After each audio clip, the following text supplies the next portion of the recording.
መንግስት የጠራ ፖሊሲ ሲኖረው ማስፈጸሚያ ስትራቴጂው ያለ መገብ የሚያስችል ሲሆን የማስፈጸም አቅም በተቋም እየገነባ ሲሄድ ምን አይነት ፍሬያማ ስራ ሊሰራ እንደሚችል ኢትዮጵያ ውስጥ የተጀመሩ አጠቃላይ እንቅስቃሴዎች ያመላክታሉ። ያው እንደሚታወቀው አምስት ዋና ዋና የኢኮኖሚ ፒላር ብለን የለየናቸው ሴክተሮች ሁሉንም ብንመለከት ከፖሊሲ ከስትራቴጂ እና ከአፈጻጸም አንጻር ከፍተኛ ውጤት እያስገኙ ይገኛሉ። ለምሳሌ በግርድፉ ኢንዱስትሪን ብናነሳ ከዚህ ቀደም ኢንዱስትሪያል ፓርክ መንግስት ይገነባ ነበር። አሁን ግን ኢንዱስትሪያል ፓርክ የሚገነቡ የፕራይቬት ሴክተር መፍጠር ችለናል። በርከት ያሉ በሺህ የሚቆጠሩ ፋብሪካዎች፣ የኢንዱስትሪያል ፓርኮች፣ ሞደርን ኢንዱስትሪዎች መስራት ስንጀምር በሀገር ውስጥ ከዚህ ቀደም ማምረት የማንችላቸውን ከውጭ የምናስገባቸው ምርቶች በበቂ ደረጃ በሀገር ውስጥ ለማምረት ወደ ውጭ የምንልከውን ቁጥር ለማሳደግ በእጅጉ አግዟል። ሪስፖንድ አድርጓል።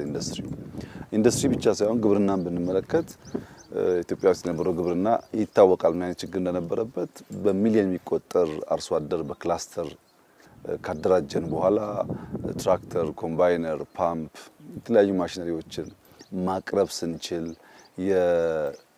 የአነስተኛ አርሶ አደሮች በሚያርሷቸው ማሳዎች ላይ የሚገኘው ምርት እያደገ ሲሄድ ፕራይቬት ሴክተሩ በዛው ልክ ኢንቨስት ማድረግ እየጀመረ ነው። ለምሳሌ ቡናን እንኳን ብንወስድ 100,000 ሄክታር ገደማ መሬት የፕራይቬት ሴክተር ወስዷል።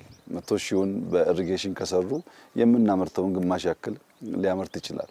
የፕሪሲሽን ፋርሚንግ፣ ኢሪጌሽን በከፍተኛ ደረጃ ፕራይቬት ሴክተሩ ፍላጎት አድሮበት ትርፋማ እንደሚያደርገው አምነው እየሰራ ነው። በተለይ ፍሩት ላይ ሰፋፊ ስራዎች እየተሰሩ ይገኛሉ።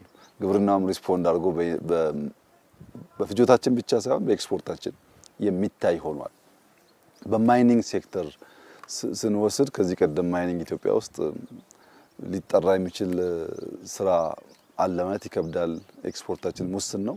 አሁን ግን በወርቅ፣ በማዳበሪያ፣ በጋዝ፣ በሴራሚክ፣ በሲሚንቶ የፕራይቬት ሴክተሩ ኢንተርቬንሽን መንግስት አይን ሲገልጥና ሲያመቻች ምን ሊያመጣ እንደሚችል ያሳያል። ሲሚንቶ ለምሳሌ ቦይ ለሚን ብንወስድ ትልቁን የሲሚንቶ ፋብሪካ የገነባ ነው በፕራይቬት ነው። በቅርቡ ምናልባት በወር በሁለት ወር ጊዜ ውስጥ ትልቁን የወርቅ ፋብሪካ እናስመርቃለን። የማዳበሪያ ፋብሪካችን እየሄደ ያለበት ጉዞ ይታወቃል። በጣም በፍጥነት የተሰራ ነው ያለው። ካልነውም ጊዜ ፈጥነን ልንጨርስ እንደምንችል እንጠብቃለን። ጋዝ ያለን ስራ ይታወቃል። የማይኒንግ ሴክተር በፖሊሲ ላይ ባስቀመጥነው ልክ ሪስፖንድ ማድረግ መጀመሩን በኤክስፖርት ውጤታችን ይታያል። ቴክኖሎጂ ብንወስድ ሞባይል ማስፋት፣ ዳታ ማስፋት ብቻ አይደለም። በቴሌኮም ብቻ የነበረውን ሌላ ፕራይቬት ሴክተር ሳፋሪኮም ስናመጣ ኮምፒቲሽን ሲፈጠር ዳታ ፔኔትሬሽን ሲያድግ እነ ኤአይ ሲጨመሩ እነ መሶብ ሲጨመሩ እነ 5 ሚሊዮን ኮደር ሲጨመሩ ቴክኖሎጂ በደንብ ሪስፖንድ እያደረገ ኢኮኖሚያችን የሚያነቃቃና የሚያስተሳስር እየመጣ ነው ያለው። ከነዚህ ጋር እንግዲህ አምስተኛው ቱሪዝም ነው። ቱሪዝም ሁላችሁም እንደምታስታውሱት ኢትዮጵያ ታሪክ አላት። ኢትዮጵያ ካልቸር አላት። ያንን ለማሳየት የሚያስችል ምቹ ኢንፍራስትራክቸር ግን አልነበራትም። ያንን ቀይር የሚል እሳቤ ነበር።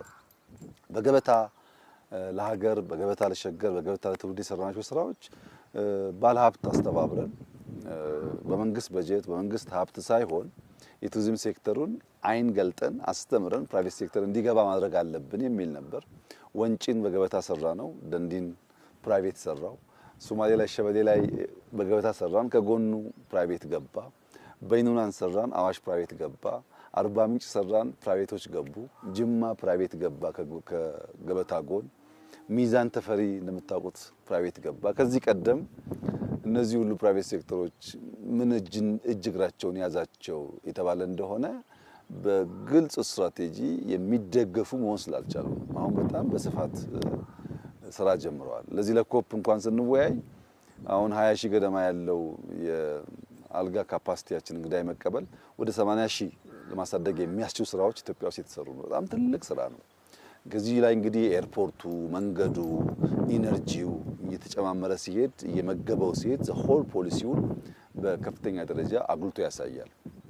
አሁን የምንገኘው ደንዲ ሎጅ ነው። ከወንጪ 10 13 ኪሎ ሜትር ገደማ ራቅ ይላል። በጣም የሚያምር መልክዓ ምድር ነው። የሚያምር መልክዓ ምድር መሆኑ ብቻ ግን አይደለም። በጣም የሚደንቀው ይሄ ወንጪ፣ ደንዲ፣ ወሊሶ የሚባለው እዚህ በ30 40 ኪሎ ሜትር ራዲየስ ውስጥ ያለ ከባቢ ታሪካዊ አካባቢ ነው። ኢትዮጵያን እንደ ኢትዮጵያ እየሰሩ ኢትዮጵያን እንደ ኢትዮጵያ ያቆሙ ለኢትዮጵያ ደማቸውን ያፈሰሱ አጥንታቸውን የከሰከሱ የጀግንነት ልክ የሆኑ የኢትዮጵያዊነት ልክ የሆኑ የኢትዮጵያዊነት መገለጫ የሆኑ ጀግኖች የፈሩት እዚህ አካባቢ ነው። ከሞላ ጎደል የኢትዮጵያ ጀግኖች መናኸሪያ ቢባል ምንም አያሳፍርም። ለምሳሌ የመጀመሪያው መከላከያ ሚኒስቴር ሀብቴ አባመላ አገራቸው እዚህ ነው። የመጀመሪያውን የአድዋ ውጊያ ላይ ጦሩን የመራው የጦር ቺፍ ኦፍ ስታፍ ገበየሁ ጉርሙ አገሩ እዚህ ነው። ገበየሁ ሲሞት የተካው ባልቻ ሳፎ አባነፍሶ አገሩ እዚህ ነው። በኋላ የምናውቃቸው እነ ሙልጌታ ቡሊ እነ ጃጋማ ኬሎ አገራቸው እዚህ ነው። ሙልጌታ ቡሊ ሆለታ ላይ መታሰቢያ ማሰልጠኛ ተቋም ያለው ማለት ነው። እነ ከቤ ቡዝነሽ ጣሊያንን በማስተቃየት የሚታወቁት እነ ገረሱ ሉኪ የብዙ ጀግኖች መፍለቂያ ነው። ኢትዮጵያ ስንል ደምና አጥንታቸውን ከስክሰው የሰሩ አባቶቻችን መናኸሪያው ይሄ ነው። ይሄንን ታሪክ ይሄንን እውነታ መግለጥና ማሳየት የምንችለው እንደዚህ ያሉ ቦታዎች አብረው ሲገለጡ ነው። ሰው እዚህ ሲመጣ የሀብቴ አባመላ ሀገር፣ የባልቻ አባነፍሶ ሀገር፣ የገረሱ ሉኪ ሀገር፣ የከቤ ቡዝነሽ ሀገር እያለ ታሪካቸውን እየመነዘረ ጠላትን ወራሪን እንዴት አሽመድምደው የኢትዮጵያን ነጻነት እንዳስጠበቁና ኢትዮጵያ ምትል ሀገር ስትሸጋገር ቆይታ እኛ ጋር እንደደረሰች የኛም ኃላፊነት እነሱን መስሎ እነሱን ተከትሎ ማሸጋገር እንደሆነ ለማሳየት ለመግለጥ ያግዛል። እንግዲህ ደንዲ እንደምታዩት በጣም በተፈጥሮ የበለጸገ የሚያምር ቦታ ነው። ያ ታሪክ አለ፣ ተፈጥሮ አለ። ይሄንን ግን የሚመግብ ነገር አልነበረም። የዛሬ 5-6 ዓመት ወንጪ ደንዲ መምጣት አስቸጋሪ ነው። መንገድ የለም፣ መብራት የለም፣ ቴሌኮሙኒኬሽን የለም። እኔ እንኳን ስመጣ አልነበረም። ዛሬ ግን ከአዲስ አበባ አምቦ ብቻ ከአምቦ ወንጪ ከወንጪ ደንዲ ብቻ አይደለም፣ ከአስጎሪ ደንዲ መንገድ እያለቀ ነው ያለው። ከወሊሶ ወንጪ ደንዲ መንገድ ኦልሞስት አልቋል።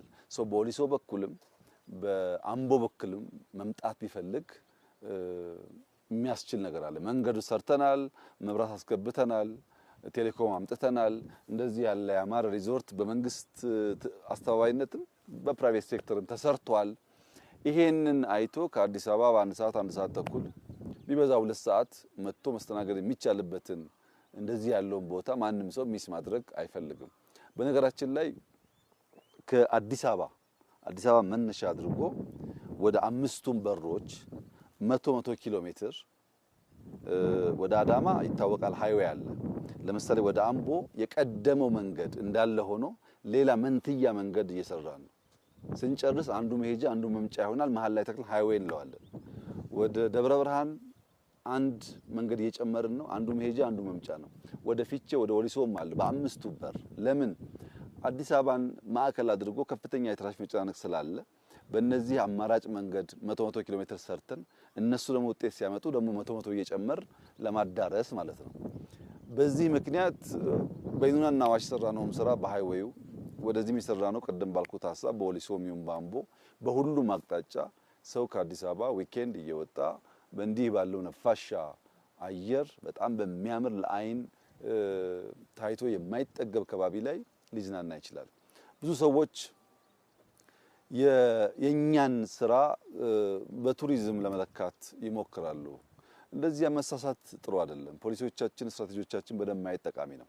የኛም ቢቀር ግን ዛሬ የዓለም ባንክና የአይኤምኤፍ ዓመታዊ ስብሰባ ዋሽንግተን ላይ ያደረገ ነው ያለው እና የዚህን ዓመት እድገት ፕሮጀክሽን አውጥቷል።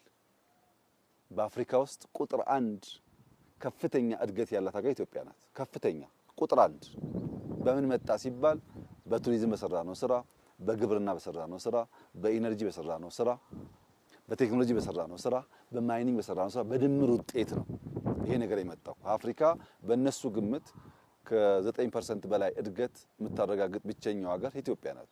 እኛ ከዚያም በላይ እንጠብቃለን፣ ሲደርስ የምናየው ይሆናል። ይህ ግን የመጣው ግልጥ ያለ ስትራቴጂ ኖሮን የት ጋር ምን እንደምናደርግ አውቀን እንዴት ፎሎ እንደምናደርግ ገብቶን በትጋት መስራት ስለቻል ኢትዮጵያ የምትሰራው በአባቶቻችን ደም ብቻ ሳይሆን በእኛም ላብ እንደሆነ ስለምናምን አባቶቻችን በደም ሀገር ሰርተው አቆይተዋል። እኛ ደግሞ በላባችን ኢትዮጵያ መገንባት እንችላለን። ከዚህ ውጭ ያለው አማራጭና አካሄድ ብዛም አዋጭ አይደለም። እንግዲህ ከአባቶቻችን ሲያስፈልግ ተዋክቶ ነፃነትን መጠበቅ ተምረን እኛም በተግባር አሳይተናል። ከአባቶቻችን በብዛት ያላየነው ደግሞ በላብ በደም በፖሊሲ በድካም ሀገር ሊገነባ ደግሞ እንደሚችል የነበረው ውስንነት ማካካስ ተችሏል። ሲደመር የኢትዮጵያ ብልጽግና ዓለም አፍሪካ በሚያምነው ልክ እየተረጋገጠ ይገኛል። ይህንን ስራ አጠናክሮ መቀጠል ያስፈልጋል። መሯጥም አያስፈልግም፣ ለበለጠ ውጤት መትጋት እንጂ የእርካታ መንፈስ አያስፈልግም። ደግሞ ለማራከስ እንደሚሞከረውም እንዳልሆነ ከእቅዳችን አንጻር በጣም አርኪ ስራ ይሰራል። ህልማችን የምንኖር ህልማችንን ገና የምንዘረጋ ለልጆቻችን የምናሸጋግር አስተማማኝ መሰረት ላይ ያለን ደግሞ መሆኑ የበለጠ ኩራት፣ የበለጠ ተስፋ፣ የበለጠ መተማመን ይሰጠናል እና እንደዚህ ያለው ስራ ኢትዮጵያውያን ልባቸውን አእምሯቸውን ሰብስበው በቀና መንገድ ወደፊት ለመራመድ በጋራ መቆም እንዳለባቸው በተደጋጋሚ እንደምናገረው ዛሬ መልእክቴ ይሄው ነው።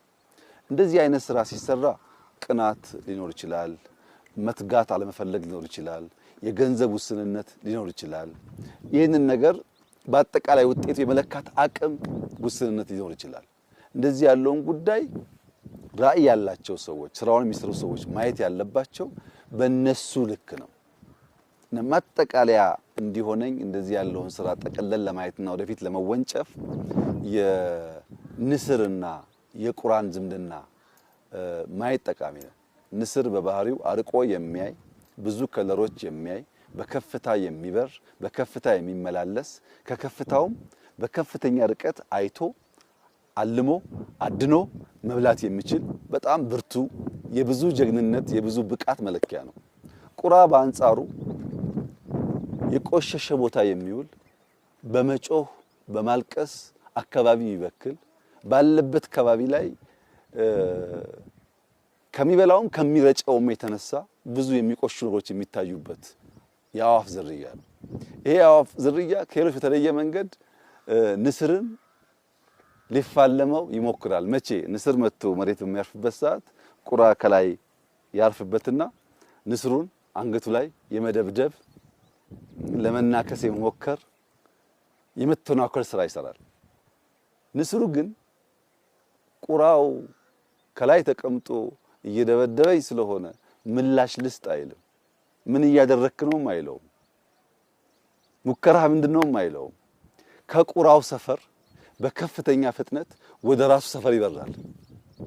ከፍታን ለንስር ዝቅታን ለቁራ አርጎ ፈጥፎ ሰጠ። ወደ ላይ የወጡ በሄዱ ቁጥር ቁራው እንኳን ከላይ ሆኖ መደብደብ እንኳን ከላይ መቀመጥ ከፍታውን መቋቋም ስለማይችል መፈጥፈጥ ይጀምራል። ንስሩ ግን ምንም ነገር አይሰራም። ብድግ ብሎ ወደ ከፍታው ነው የሚሄደው። እኛ እንደሱ ነን። ወደ ከፍታችን እንበራለን፣ ህልማችንን እናሳካለን፣ ጩኸቱን ለቅሶ ለቁራዎች እንተዋለን። በዚህ አግባብ የኢትዮጵያን ብልጽግና እናረጋግጣለን። ሰዎች የንስር እይታና ምልከታ ካላቸው በንስር ልክ ለመመላለስ ባዩትና በያዙት መንገድ መጓዝ ያለባቸው። ያ ሲሆን ብልጽግና ማረጋገጥ ይቻላል። በቱሪዝም ሴክተር 100% ያቀርነው አሳክተናል። 100% ከዚያም በላይ ማለት ይቻላል። ለምሳሌ ባለፉት 9 ወራት ኢትዮጵያ ውስጥ የነበረው ኢንተርናሽናል ኩነት አምና ዓመት ሙሉ ከነበረው ይበልጣል። ቱሪዝም አድጓል። በሎካሊም ኢንተርናሽናልም ይቀጥላል። ኮፕን ጨምሮ በጣም ሰፊ ድል ከፊታችን ስላለ በመበርታት በመስራት በመልፋት በውጤት ተቋም በማጠናከር አቅም በማጎልበት ወደፊት መጓዝን ብቻ ማሰብ ተገቢ ይሆናል። እዚህ ቦታ ላይ ይህንን ስራ የሰሩ ዲዛይነሮች፣ ኮንትራክተሮች፣ የተሳተፉ ሰዎች፣ ኢንቨስት ያደረጉ ሰዎች በሙሉ ምስጋና ይገባቸዋል። የከባቢው ማህበረሰብ እንኳን ደስ ያላችሁላቸው ወዳለው በርተው ተጠናክረው ይህንን ስራ በማስፋት የቱሪዝም ፍሰትን በማሳደግ እያንዳንዱን ሃውስሆልድ ገቢ ማሻሻል የሚችል ስራ እንደምንሰራ ተስፋ አደርጋለሁ። እጅግ በጣም አስደሳች ውሎና ቆይታ ነው። እጅግ አድርጌ አመሰግናለሁ።